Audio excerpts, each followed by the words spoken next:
अगर आप मेरे चैनल पे नए आए हैं तो चैनल को सब्सक्राइब कर ले और बेल आइकन को प्रेस करें क्योंकि ऐसे ही वीडियोस मैं अपने चैनल पे लाता रहता हूँ। तो चलिए करते हैं वीडियो की शुरुआत।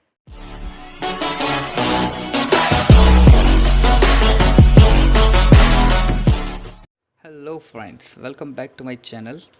Today we are going to start our part number 2 of Unforgettable Walt Disney. Before starting this video, if you haven't seen our part number 1, then just click on the link above in the right side of your screen and watch it.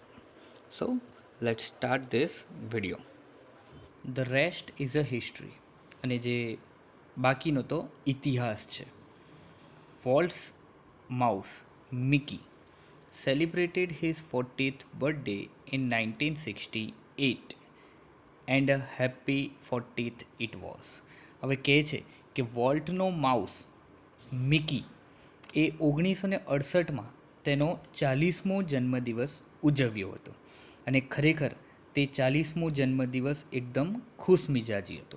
હવે આપણને અહીંયા એ વસ્તુ વધારે પડતી આપણે ધ્યાનમાં રાખવાની છે કે તમે એ સમજો કે વોલ્ટે મિકી માઉસની શરૂઆત ક્યારે કરી હશે. અહીંયા આપણને કીધું છે કે મિકી માઉસે એનો કેટલામો બર્થડે ઉજવ્યો? 40મો બર્થડે ઉજવ્યો અને એ વર્ષ કયું હતું? 1968. તો તમે લગભગ હવે અહીંયાથી જ ગણતરી મારી શકો કે 1968માં 40મો બર્થડે હતો તો 40 વર્ષ પહેલાં એ લગભગ થશે 1928. એટલે કે વોલ્ટે મિકી માઉસનું સર્જન ક્યારે કર્યું હશે? 1928માં. બરાબર છે. લગભગ 40 વર્ષ પછી 1968માં એને મિકી માઉસે કેટલામો બર્થડે ઉજવે છે? 40મો બર્થડે ઉજવે છે. A quarter of a billion people saw a Disney movie in 1968. એ કહે છે કે લગભગ 1 અબજ લોકોએ 1968માં ડિઝની મૂવી જોઈ હતી. 100 million watched a Disney TV show. અને લગભગ 10 કરોડ લોકોએ ડિઝની ટીવી શોને જોયો હતો. Nearly a billion read a Disney book or magazine. એ કહે છે કે લગભગ 1 અબજ લોકોએ ડિઝની બુક અને મેગેઝિન વાંચ્યા હતા. And almost 10 million visited Disneyland. અને લગભગ 1 કરોડ લોકોએ ડિઝનીલેન્ડની મુલાકાત લીધી હતી. And Mickey as volt use to સે સ્ટાર્ટેડ ઇટ ઓલ. અને મિકી જેમ કે વોલ્ટ કહેતો હતો કે તેણે જ આ બધું શરૂ કર્યું છે. એટલે વોલ્ટના કહેવા મુજબ શું હતું કે જેટલા પણ લોકોએ આ બધી વસ્તુ કરી છે કે ડિઝનીલેન્ડની મુલાકાત લીધી હોય કે ડિઝની બુક વાંચી હોય, મેગેઝિન વાંચ્યું હોય, ડિઝની ટીવી શો જોયો હોય કે ડિઝની મૂવી જોયું હોય, એ દરેકની શરૂઆત કોને કરી હતી? એ 1928માં જ્યારે વોલ્ટે નિર્ણય કર્યો હતો કે હવે આપણે ઓસ્વાલ્ડ ધ રેબિટની જગ્યાએ હવે શું બનાવવાના છે? માઉસ બનાવવાના છે. અને એ કયું માઉસ હતું? મિકી માઉસ હતું. તો 1928થી શરૂઆત થઈ અને અત્યારે 1968માં આટલી બધી એ લોકોએ સિદ્ધિ મેળવી લીધી છે. આગળ વધીએ. Mickey was only the first successful product of Walt's matchless imagination and ability to make his dreams become reality. હવે આની શરૂઆત કરતાં પહેલાં આપણે એક વસ્તુ જોઈએ. અહીંયા એ શું કહે છે? વોલ્ટ એવું કહેવા માંગે છે કે Mickey was the only first successful product of Walt's matchless imagination. એનો મતલબ એમ થયો કે એ સૌથી પહેલું કોઈ સક્સેસફુલ કાર્ટૂન એમને વોલ્ટે બનાવ્યું હશે એ કયું હશે? મિકી માઉસ હશે. એનો મતલબ એમ નથી કે એમને કોઈ શરૂઆત નથી કરી. એમને આગળ આપણે જોઈ લીધું છે કે એમને સૌથી પહેલાં એલિસ ઇન કાર્ટૂન લેન્ડ બનાવ્યું, ઓસ્વાલ્ડ ધ રેબિટ બનાવ્યું. એના પહેલાં પણ એમને ઘણી બધી એવી સિરીઝ છે જેના ઉપર એમને કામ કર્યું હતું પરંતુ એમને સફળતા મળી ન હતી. એટલે અહીંયા સમજાવે છે કે મિકી એ વોલ્ટની મેચલેસ ઇમેજિનેશન એટલે શું થાય કે અદ્વિતીય કલ્પના શક્તિ and ability to make his dreams become reality. એટલે કહે છે કે એના સપનાને વાસ્તવિક બનાવવાની ક્ષમતાનું એક પહેલું સફળ ઉત્પાદન હતું. એ શું કહે છે કે મિકી એ વોલ્ટની અદ્વિતીય કલ્પના અને તેના સપનાને વાસ્તવિક બનાવવાની ક્ષમતાનું સૌ પ્રથમ સફળ ઉત્પાદન હતું. એટલે કે સૌથી પહેલું મિકી માઉસ હતું જે સફળ થયું હતું. It was an ability he could turn on for any occasion. અને એ એક એવી ક્ષમતા હતી કે જે તે મોટા અથવા નાના કોઈ પણ પ્રસંગ માટે અનુકૂળ સાબિત થાય એવી હતી. અહીંયા કહે છે it was an ability he could turn on for any occasion, large or small. એટલે કોઈ પણ એની પાસે એવી એબિલિટી છે કે એ એબિલિટી એ નાના પ્રસંગે અથવા તો મોટા પ્રસંગે ગમે તે જગ્યા પર બતાવી શકતા હતા. તો એની જ એ જ વસ્તુ બતાવી રહ્યા છે કે કઈ રીતે એ પ્રસંગ નાનો હોય કે મોટો હોય. તો એનું એક ઉદાહરણ અહીંયા આપતા સમજાવે છે. Once when my son Roy Edward had a measles, Walt came and told him the story of Pinocchio. ભાઈ હવે પિનોચિયો શું છે? તો પિનોચિયો મેં અહીંયા જો ડ્રો કરીને તમને બતાવ્યું છે. અહીંયા એક પિક્ચર છે, રાઈટ. આ જે પિક્ચર છે એ કોનું છે? પિનોચિયો, જે ઉપર લખેલું છે ડિઝની, રાઈટ.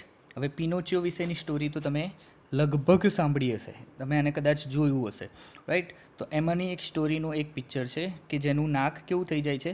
લાંબુ થઈ જાય છે. તો આ સ્ટોરી હજુ તે વખતે પબ્લિશ નથી થઈ. જે તે વખતે જ્યારે, હવે અહીંયા આપણે જોઈ લઈએ એકવાર એ શું કહે છે. When my son Roy Edward had the measles, Walt came and told him the story of Pinocchio, which he was making at that time. હવે રોય ડિઝનીએ સમજાવે છે કે એક વખત મારો દીકરો રોય એડવર્ડ, એને શું થયું હોય છે? મિઝલ્સ. મિઝલેસનું મિનિંગ શું થાય છે? કે શીતળા અથવા ઓરી. એનું મિનિંગ શું થાય? શીતળા અથવા ઓરી. તો તે વખતે એને આવો શીતળાનો એક રોગ થયો હોય છે. કોને? રોયના દીકરાને. રોય એડવર્ડ એનું નામ છે. રોય ડિઝનીનો જે છોકરો છે એનું નામ છે Roy Edward. Walt came and told him the story of Pinocchio. હવે વોલ્ટ આવી અને એમને આ જે સ્ટોરી છે, જે વખતે હજુ એ બનાવી રહ્યા હતા તે વખતે એ સ્ટોરી એમને કહે છે.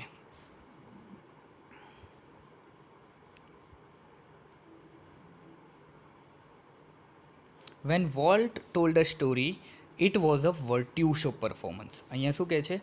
Virtuoso performance. અહીંયા કહે છે કે જ્યારે વોલ્ટ સ્ટોરી કહેતા ત્યારે એ ખરેખર એક વર્ટ્યુશો પરફોર્મન્સ હતી. વર્ટ્યુશો એટલે શું? કે બધી રીતે સ્ટોરી કહેવાના જે હાવભાવ છે એ દરેકે દરેક પ્રકારના હાવભાવ એ વોલ્ટમાં જોવા મળતા હતા.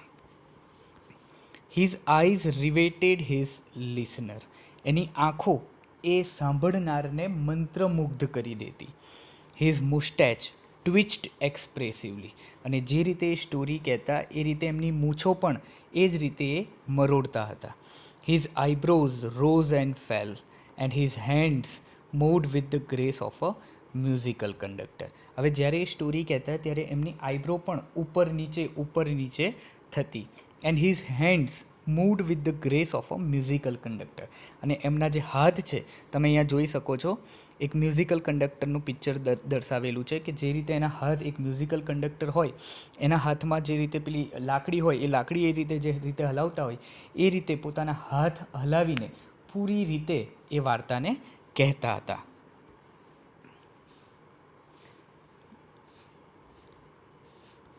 Young Roy was so wide-eyed at Walt's graphic telling of the fairy tale that he forget all about his measles. એ કહે છે કે જે યંગ રોય, જે યુવાન રોય છે, એ વોલ્ટની આ ગ્રાફિક ટેલિંગ, જે ફેરી ટેલ છે, એ પરીઓની વાર્તા, એવી સ્ટોરી સાંભળીને એટલા બધા એમાં મંત્રમુગ્ધ, વાઇડ આઇડ ઇટ મીન્સ મંત્રમુગ્ધ બની જતા કે એમને જે શીતળાનો રોગ થયો છે એના વિશે પણ એમને કંઈ ખ્યાલ રહેતો નથી. એ એમના શીતળાના રોગ વિશે પણ બધું જ ભૂલી જાય છે.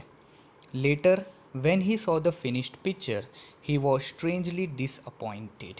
પરંતુ જ્યારે એ ખરેખર જે સ્ટોરી બનીને તૈયાર થાય છે ને એ પછી એ સ્ટોરીને જુએ છે ત્યારે એ ખરેખર એકદમ ડિસઅપોઇન્ટેડ થાય છે. એટલે કે એમને એ સ્ટોરી ગમતી નથી. It didn't seem as exciting as when uncle Walt told it, he said. અને એ યંગ રોય એડવર્ડ શું કહે છે કે જ્યારે વોલ્ટ ડિઝનીએ એટલે કે મારા કાકાએ મને જ્યારે મારી આંખોની સામે ઊભા રહીને જ્યારે એ સ્ટોરી કીધી હતી એટલી ઇન્ટરેસ્ટિંગ આ ફિનિશ પિક્ચર લાગતું નથી. આગળ વધીએ. Like many people who work to create humor, Walt took it very seriously. હવે બીજા એવા લોકો કે જે લોકો હ્યુમર ક્રિએટ કરે છે, હ્યુમર એટલે શું થાય? રમૂજ, એટલે કે હાસ્ય ક્રિએટ કરે છે. Like many people who work to create humour, volt took it very seriously. બીજા એવા લોકો કે જે રમૂજ, હાસ્ય ક્રિએટ કરવાનો પ્રયત્ન કરે છે, પરંતુ વોલ્ટ આ હાસ્ય ક્રિએટ કરવાની જે રીત છે એને કઈ રીતે લે છે? બહુ ગંભીરતાથી લે છે. He would often sit glumly through the funniest cartoon. હવે કહે છે કે વોલ્ટ ક્યારેય કોઈક ફની કાર્ટૂન, એકદમ હાસ્યાસ્પદ કાર્ટૂન જોતા હોય તો ત્યાં બેઠા બેઠા પણ એકદમ શાંતિથી બેઠા બેઠા એ કોઈ પણ ફનીએસ્ટ કાર્ટૂનને, હાસ્યાસ્પદ ચિત્રને ત્યાં જ બેઠા બેઠા એકદમ શાંતિથી જુએ છે. Concentrating on some way to improve it. અને એ ત્યાં બેઠા બેઠા શું કરતા હોય છે કે ત્યાં ધ્યાન એકદમ મગ્ન બનીને જોતા હોય છે કે કઈ રીતે આ હાસ્યાસ્પદ કાર્ટૂનને હું વધારે પડતું હાસ્યાસ્પદ બનાવી શકું. Walt valued the opinions of working with him, but the final judgment was always unquestionably his. અહીંયા એમ કહે છે કે વોલ્ટ એ તેની સાથે કામ કરનારા દરેકે દરેક લોકોનો જે ઓપિનિયન છે એને સરાહનીય, એટલે કે એને સાચવતા હતા, એટલે કે આવકારતા હતા. But the final judgement was always unquestionably his. પરંતુ જે ફાઇનલ જજમેન્ટ, એટલે કે જે છેલ્લો ચુકાદો આવે છે, એ છેલ્લો ચુકાદો અથવા છેલ્લો નિર્ણય તો હંમેશા અનક્વેશ્ચનેબલી, એટલે કે કોઈ પણ શંકા વગર એ હંમેશા કોનો રહેતો? એ વોલ્ટનો રહેતો. Once after viewing a new cartoon with evident displeasure. અહીંયા કહે છે કે એક વખત એક સરસ મજાનું કાર્ટૂન હતું, એ કાર્ટૂનને એકદમ ધ્યાનથી એ જોઈ રહ્યા હતા, ત્યારે Walt called for comments from a group of our people. હવે અહીંયા વોલ્ટ ડિઝની શું કહે છે કે જ્યારે અહીંયા રોય ડિઝની એ શું કહે છે કે વોલ્ટ વિશે વાત કરતા રોય ડિઝની કહે છે કે જ્યારે વોલ્ટ એક સરસ મજાનું કાર્ટૂન એકદમ ડિસપ્લેઝર, ના ખુશીથી જ્યારે એ જોઈ રહ્યા હતા, ત્યારે એ અમારા લોકોમાંથી જેટલા લોકો છે, એ આજુબાજુ કામ કરતા લોકો છે, એમને કેટલીક કમેન્ટ આપવા માટે બોલાવે છે. One after another they spoke up. હવે એક પછી એક જેમ જેમ દરેકે દરેક વ્યક્તિને પૂછતા જાય છે કે તમને આ કાર્ટૂનની સિરીઝ કેવી લાગે છે, તમને આ કાર્ટૂન કેવું લાગે છે, એટલે એક પછી એક જણ દરેક જણ જવાબ આપે છે. All echoing Walt's criticism. અને દરેકે દરેક વ્યક્તિ વોલ્ટને આ કાર્ટૂન નહોતું પસંદ આવ્યું, એટલે દરેકે દરેક જણ એમ જ કહે છે કે ના, આ કાર્ટૂન બરોબર છે, ના પાડે છે. ક્રિટિસિઝમ એટલે કે ત્યાં શું કરે છે? એમને ક્રિટિસાઇઝ કરવું. હવે વોલ્ટને એ ક્રિટિસાઇઝ કરે છે કે ના, આ કાર્ટૂન નથી સારું. ઇકોઈંગ એટલે જેવું વોલ્ટે કીધું એવું આ દરેકે દરેક લોકો કહે છે. શું કહે છે? હવે વોલ્ટ શું કહે છે? I can get rubber stamps that says yes volt.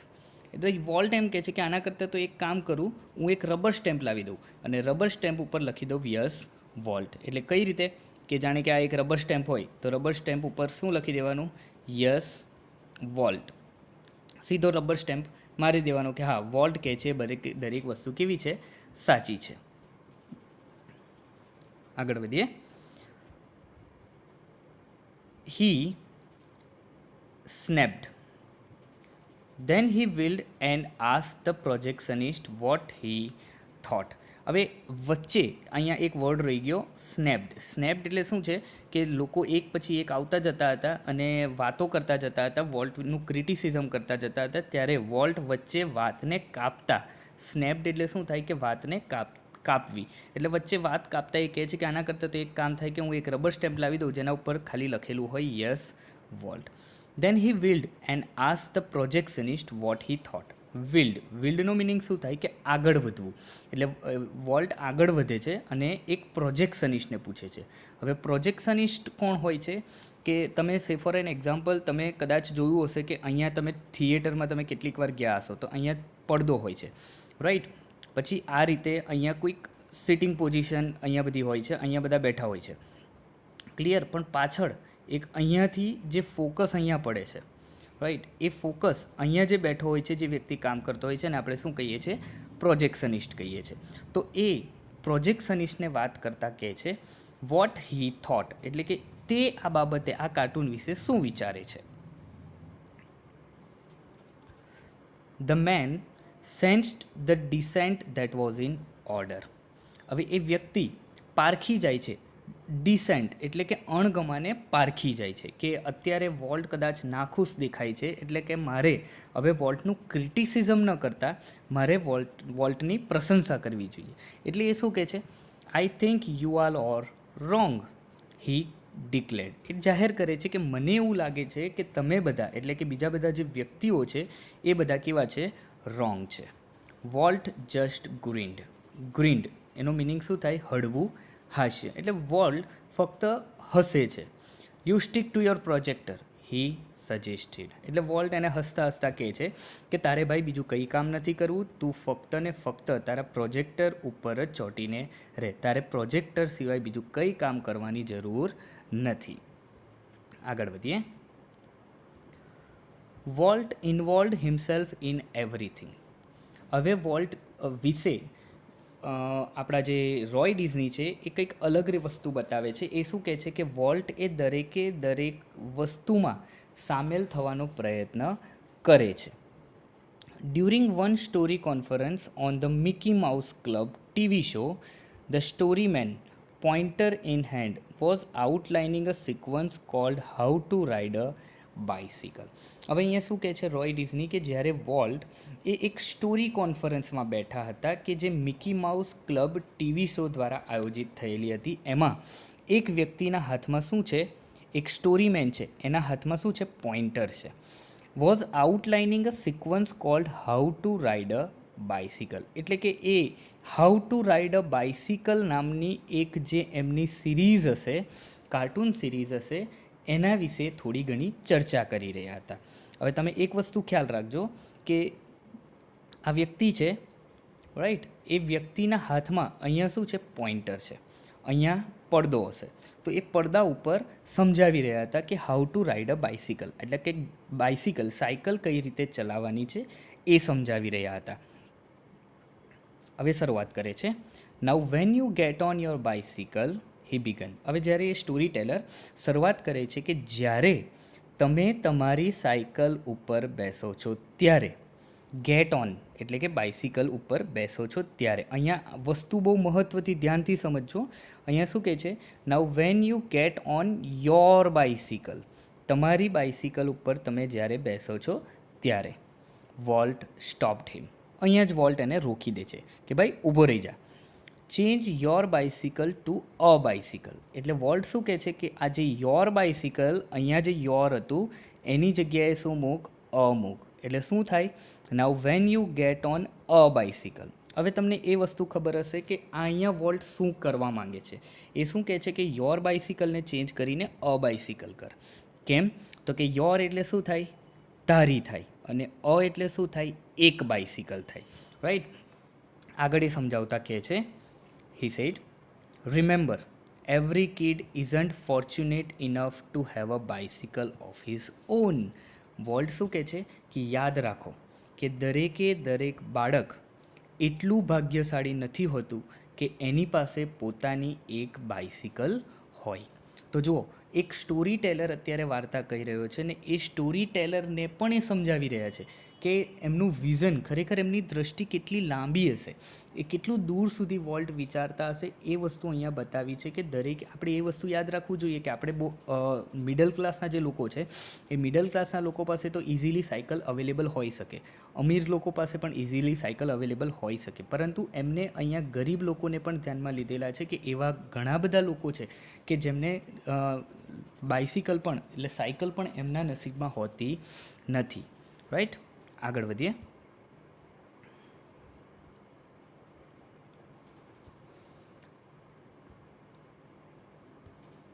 The story of Disneyland, perhaps better than anything else, illustrates Walt's vision and his stubborn determination to realize an idea he believed in.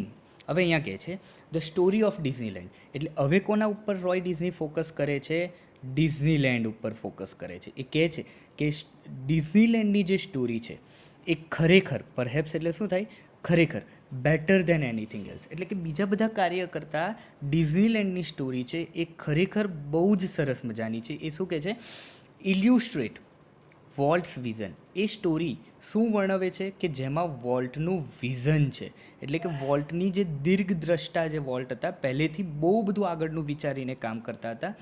And he સ્ટબન determination. સ્ટબન એટલે કે જિદ્દી અને determination એટલે નિર્ણય. એટલે કે જે ડિઝનીલેન્ડની story છે એ કદાચ બધા કરતાં અલગ છે, કે જે વોલ્ટની દ્રષ્ટિ અને એનો જિદ્દી જે નિશ્ચય છે એ દર્શાવે છે. To realise an idea he believed in. કે એ જે જિદ્દી નિર્ણય છે એ જિદ્દી નિર્ણયમાં એનો જે આઈડિયા છે એમાં એ રિયલાઇઝ કરે છે. For years Walt had quietly nursed the dream of a new kind of amusement park. છેલ્લા ઘણા સમયથી વોલ્ટ એ એક નવા જ પ્રકારના અમ્યુઝમેન્ટ પાર્કની ડ્રીમ કરતા રહેતા હતા. હવે ડ્રીમ કરતા રહેવું એ શું બતાવે છે અહીંયા, કે સમજો કે આના પહેલાં એને ઘણી બધી સ્ટોરી બનાવેલી છે, રાઈટ. હવે એમના દિમાગમાં એ સ્ટોરી બનાવતી વખતે સાથે આ પણ એક દિમાગમાં હતું એમને, કે એમને એક કંઈક અલગ જ પ્રકારનો અમ્યુઝમેન્ટ પાર્ક બનાવવો છે. હવે અમ્યુઝમેન્ટ પાર્ક એટલે આપણને ખબર હશે કે આપણા ઘરની આજુબાજુમાં એક જે ગ્રાઉન્ડ હોય છે, ઓપન ગ્રાઉન્ડમાં એક સરસ મજાનો મેળાનું આયોજન થતું હોય, રાઈટ, ફેર. તો એવા જ એક ફેરનું આયોજન એને કરવું છે. પણ એ ફેર કેવું હશે કે બધા કરતાં અલગ હોવું જોઈએ. એ કેવો હોવો જોઈએ તો અહીંયા કહે છે, it would be a potpourri of all the ideas conjured up by his fertile imagination. અને એ કેવો હોવો જોઈએ, it would be a potpourri. potpourri એટલે શું થાય કે કલેક્શન, અને all the ideas conjured up. આ બંને શબ્દ અહીંયા 3-4 જે શબ્દ છે ખરેખર બહુ મહત્ત્વના છે. એ શું કહે છે, ઇટ વુડ બી અ પોટપોરી. પોટપોરી એટલે કલેક્શન, અને કન્જર્ડ અપ એટલે સમાવેશ થવો. ફર્ટાઇલ એટલે ફળદ્રુપ, અને સિંકિંગ આપણે આગળ જોઈએ છે.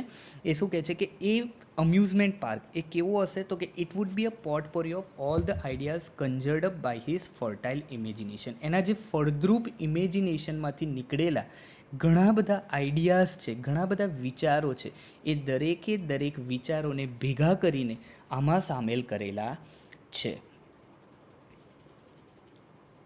But the idea of sinking millions of dollars into an amusement park, even Walt's kind of amusement park, seemed so preposterous that he wouldn't mention it to anyone.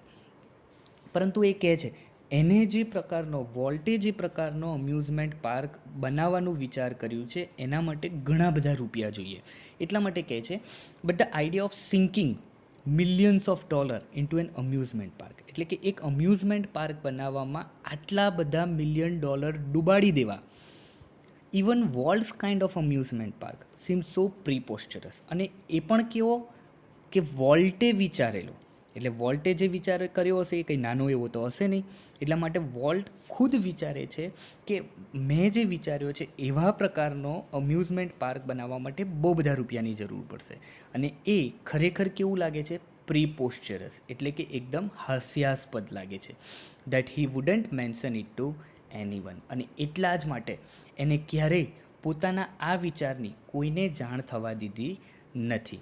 He just quietly began planning. એને ફક્ત ધીરે કરીને પોતાની રીતે એ amusement park બનાવવાની શરૂઆત કરી દીધી હતી, એટલે કે પ્લાનિંગ કરવાની શરૂઆત કરી દીધી હતી. As usual, though he infused all of us with his own enthusiasm when he finally told us about the project. પરંતુ કહે છે કે એઝ યુઝ્યુઅલ, દર વખતની જેમ એને ઇન્ફ્યુઝડ એટલે શું, સામેલ કરવું. એ દર વખતની જેમ જ્યારે એમને પોતાની એન્થુઝિયાઝમથી એને અમને બધાને જ્યારે પોતાના જે આ અમ્યુઝમેન્ટ પાર્ક છે એના વિશે વાત કરી, ત્યારે એમને અમારા દરેક વ્યક્તિઓને એમાં એને સામેલ કર્યા હતા. Someone asked, volt, how should the Disneyland look? હવે કોઈકે એને સવાલ પૂછ્યો કે વોલ્ટ, આ ડિઝનીલેન્ડ કેવું દેખાવું જોઈએ? ક્વિક કેમ ધ રિપ્લાય. અને જુઓ, એને ઓલરેડી પ્લાનિંગ કરીને રાખેલું છે, એટલે તરત જ એનો રિપ્લાય મળે છે, it should look like nothing else on this અર્થ. એટલે વોલ્ટ જવાબ આપે છે કે આ એવું ડિઝનીલેન્ડ હશે, એવું અમ્યુઝમેન્ટ પાર્ક હશે, એના જેવું આ પૃથ્વી ઉપર બીજી કોઈ વસ્તુ હોય નહીં. પ્રિડિક્ટેબલી વી હેડ ટ્રબલ રેઝિંગ મની. પ્રિડિક્ટેબલી એટલે શું કહે છે કે ધારણા મુજબ અમને પૈસા ઊભા કરવામાં થોડી ઘણી મુશ્કેલી પડી. But Disneyland did open in July 1955. પરંતુ ઘણા બધા પ્રયાસો અને પ્રયત્નોને પરિણામે છેલ્લે જુલાઈ 1955માં ડિઝનીલેન્ડ શરૂ થયું હતું. Since that first day millions of people have flock to see the unique creation of Walt's imagination. અને લગભગ પહેલા જ દિવસથી મિલિયન લોકો એટલે કે ઘણા બધા લાખો લોકો એક આ વોલ્ટનું જે યુનિક ક્રિએશન છે એને જોવા માટે એકઠા થાય છે. ફ્લોક્ડ એટલે શું થાય? હવે જુઓ, તમે સમજો એક કે આપણે ક્રાઉડ શબ્દ વાપરીએ છીએ, રાઈટ? ક્રાઉડ એટલે શું થાય? ટોળું થાય, રાઈટ? એ 4-5 વ્યક્તિઓ ભેગા થાય તો એક ક્રાઉડ બને, અને એવા 5-6 ક્રાઉડ ભેગા થાય તો શું બને છે? ફ્લોક્ડ. આપણે સાંભળ્યું હશે ફ્લોક ઓફ બર્ડ્સ એટલે કે પક્ષીઓનું ટોળું. તો એ પક્ષીઓ 1, 2, 5, 10 ના હોય, લગભગ 50-60 એક સંખ્યામાં હોય. તો એવા ટોળા ઘણા બધા લાખ લોકો એ વોલ્ટનું જે ઇમેજિનેશન છે એને જોવા માટે આવતા હતા. Like a kid with a new toy, the biggest, shiniest toy in the world, Walt used to wander through the park, starring as happily as any tourist. હવે અહીંયા કહે છે like a kid with a new toy. એક બાળક કે જેની પાસે અત્યંત નવું રમકડું આવી ગયું હોય, અને એ પણ રમકડું કેવું હોય? The biggest, the shiniest toy in the world. એટલે કે દુનિયાનું સૌથી મોટું અને દુનિયાનું સૌથી શાનદાર એવું રમકડું એના હાથમાં આવી ગયું હોય. એમ વોલ્ટ યુઝ ટુ વેન્ડર એટલે શું થાય? આ જોજો હા, અહીંયા વન્ડર નથી, આ સમજાવે છે કે use to vendor through the park. એટલે કે વોલ્ટ એ પાર્કમાં એ જ રીતે ફરતા હતા. સ્ટારિંગ એઝ હેપીલી એઝ એની ટુરિસ્ટ. એટલે કે જે રીતે કોઈ એક ટુરિસ્ટ એ પાર્કમાં ફરતું હોય અને જે રીતે જોઈને આજુબાજુના દ્રશ્યો જોઈને મજા લેતું હોય, એમ વોલ્ટ પણ હંમેશા એક નાનકડા બાળકની જેમ ત્યાં ફરી અને એક ટુરિસ્ટની માફક મજા લઈ રહ્યા હતા.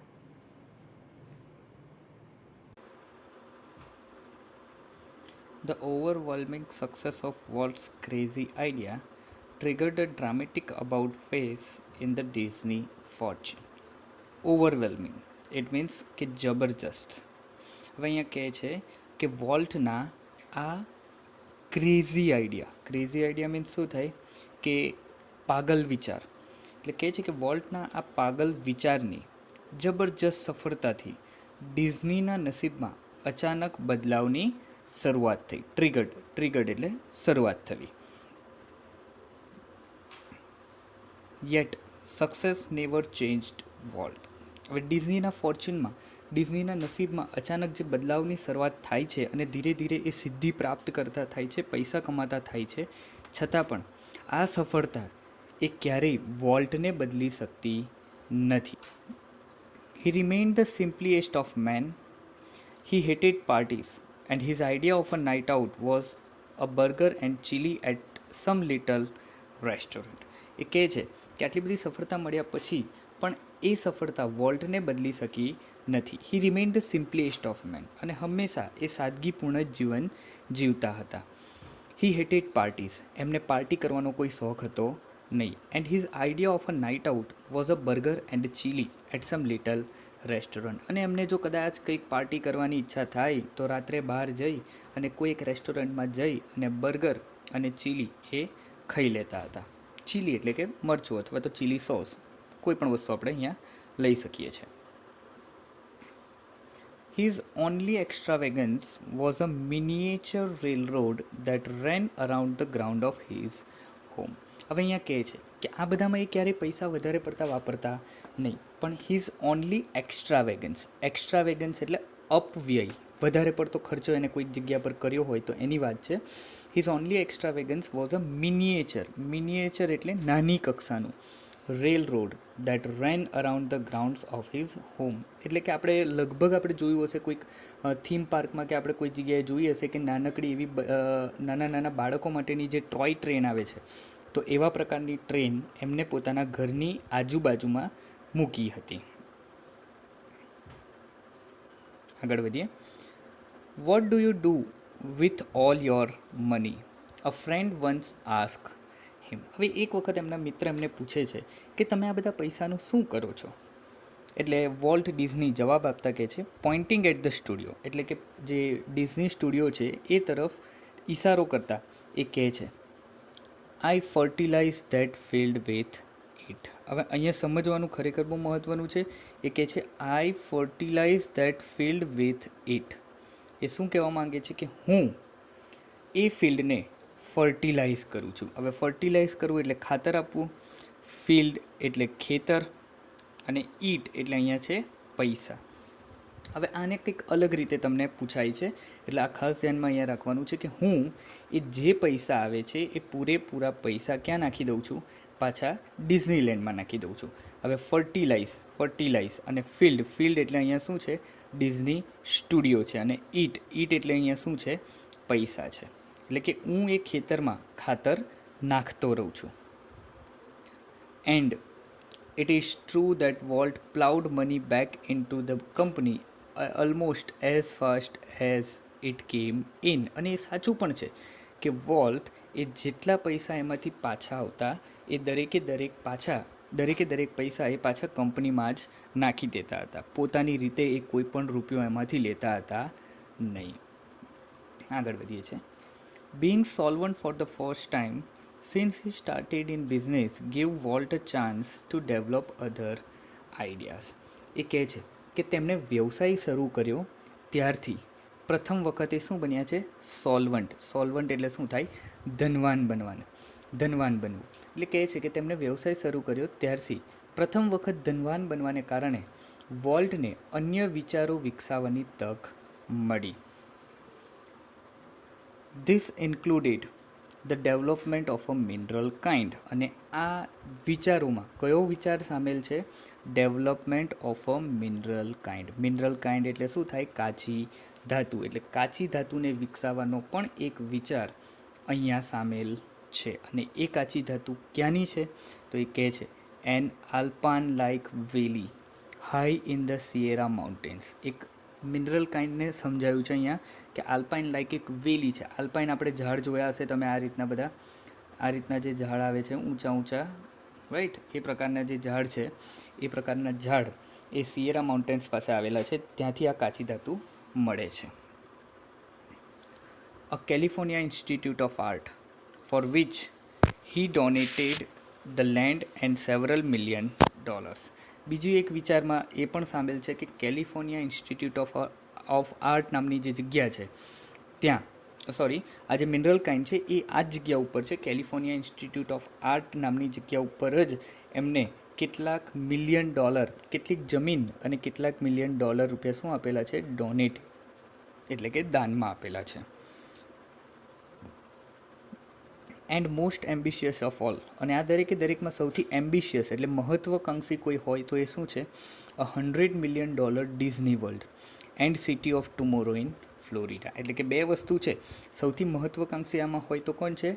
ડિઝની વર્લ્ડ અને સિટી ઓફ ટુમોરો. આ બે જગ્યા છે કે જે ફ્લોરિડા એ અમેરિકાનું એક રાજ્ય છે, યુએસએનું એક રાજ્ય છે. તો એમાં એમને આ બે જગ્યા ઓપન કરી છે. એક $100 million એટલે $100 million એક ડિઝની વર્લ્ડની શરૂઆત કરવાની છે અને સિટી ઓફ ટુમોરો એમને ફ્લોરિડામાં શરૂ કરવું છે. Tragically, in the midst of all this activity, Walt was stricken with a fatal illness. Tragically, દુર્ભાગ્યવશ. In the midst એટલે કે વચ્ચે. આ બધી પ્રવૃત્તિઓની વચ્ચે Walt was stricken with a fatal illness. Fatal એટલે શું થાય? કે જાનલેવા. આ બધી પ્રવૃત્તિઓની વચ્ચે જ્યારે કામ કરી રહ્યા હતા ત્યારે અચાનક એક એવી બીમારીમાં એ સપડાઈ જાય છે કે તેમાંથી એ બહાર આવી શકતા નથી. I heard him refer to this cruel blow only once. અને એક વખત રોય ડિઝની કહે છે કે મેં એમને એક વખત આવું કંઈક કહેતા સાંભળ્યા હતા. શું કહેતા સાંભળ્યા હતા? Whatever it is I have got he told me don't get it. એ રોય ડિઝનીને એવું કહેતા હતા કે મને જે પણ કંઈક થયું છે એવું કોઈ બીજાને થાય નહીં. તો મિત્રો અહીંયા એ વાત તમને કહેવાની થાય કે એ તમને પણ આ જાણવું જરૂરી છે કે એ વોલ્ટ ડિઝની મરી કઈ રીતે હતા. તો એની પાછળનું એક રીઝન છે કે એમને કેન્સર હતું અને હી ઇઝ અ સ્મોકર. એ વધારે પડતી સિગરેટને પીતા હતા. તો એમને સિગરેટ પીવાના લીધે એમને કેન્સર થયું હતું અને એ કેન્સરના પરિણામે એ મૃત્યુ પામ્યા હતા. સો આપણે જોતા હોઈએ છીએ ટીવીમાં કે it is ઇન્જરિયસ to health, so V never use it, V never smoke. Okay, આગળ વધીએ. I visited him in the hospital the night before he died. Roy Disney કહે છે કે એઓ જ્યારે વોલ્ટ ડિઝની જ્યારે મૃત્યુ પામ્યા હતા એમની એક દિવસ પહેલાં હું એમને હોસ્પિટલમાં મળ્યો હતો. Although desperately ill he was as full of plans for the future as he had been all his life. Desperately એટલે શું થાય? સખત. એ કહે છે કે જ્યારે હું હોસ્પિટલમાં એમને મળવા માટે જાઉં છું ત્યારે એ સખત બીમાર હોવા છતાં પણ એ અત્યારે પણ એટલા બધા પ્લાનથી ભરપૂર હતા ડિઝનીલેન્ડ માટે, જેટલા એ પહેલાં જ્યારે ડિઝનીલેન્ડ હયાત નહોતું ને વિચાર કરતા હતા એટલા પ્લાન એમના મગજમાં જેટલા હતા એના કરતાં વધારે પ્લાન અત્યારે એમના દિમાગમાં હતા. Walt use to say the Disneyland would never be finished.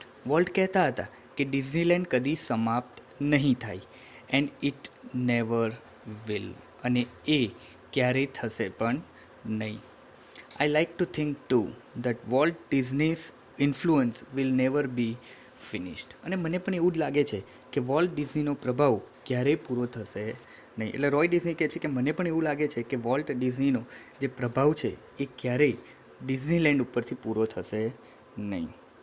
That through his creations future generation will continue to celebrate what he once described as that precious, ageless something in every human being which makes us play with children's toys and laugh at silly things and sing in the bathtub and dream. હવે છેલ્લું sentence બહુ લાંબુ છે.